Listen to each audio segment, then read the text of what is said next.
ആയപ്പോഴത്തേക്ക് ലൈക്ക് ഞാൻ ലൈറ്റായിട്ട് മേക്കപ്പ് ഒക്കെ ചെയ്തിട്ട് ഞാനൊന്ന് പുറത്തിറങ്ങി I dunno maybe dress നന്നായിരിക്കും എന്താണെന്ന് അറിയത്തില്ല like I'm getting special treatment from everyone okay like I dunno maybe എനിക്ക് തോന്നിയതാകാം the magic that makeup can do to you and how people react to you when you dress well and when you don't. പറയാനുള്ള reason എന്താണെന്ന് വെച്ച് കഴിഞ്ഞാൽ ഒരു 2 വർഷം മുന്നേ വരെ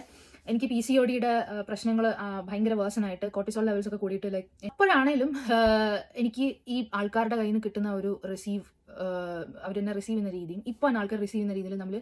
നൈറ്റ് ആൻഡ് ഡേ ഡിഫറൻസ് ആണ് ഗൈസ്. അത് എനിക്ക് ശരിക്കും നമ്മുടെ വേൾഡ് എത്രത്തോളം ലുക്സിലും ആൾക്കാരുടെ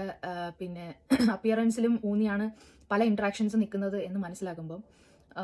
എനിക്ക് ശരിക്കും പറഞ്ഞാൽ ഇറ്റ്സ് എ സ്കാരി വേൾഡ്. കാരണം നിങ്ങൾ ആലോചിച്ച് നോക്കൂ ലൈക്ക് ഒരു സ്ത്രീയെ റിസീവ് ചെയ്യുന്നത് അല്ലെങ്കിൽ ഒരു സ്ത്രീയോടുള്ള പെരുമാറ്റം അല്ലെങ്കിൽ തന്നെ നമുക്ക് പെണ്ണുങ്ങൾക്ക് സേഫ്റ്റി ഭയങ്കര കുറവാണ് അല്ലേ. പക്ഷേ ഒരു പെണ്ണിനോട് ജസ്റ്റ് അവളുടെ ബേസിസ് ഓഫ് ലുക്സ് വെച്ചിട്ട് മാത്രം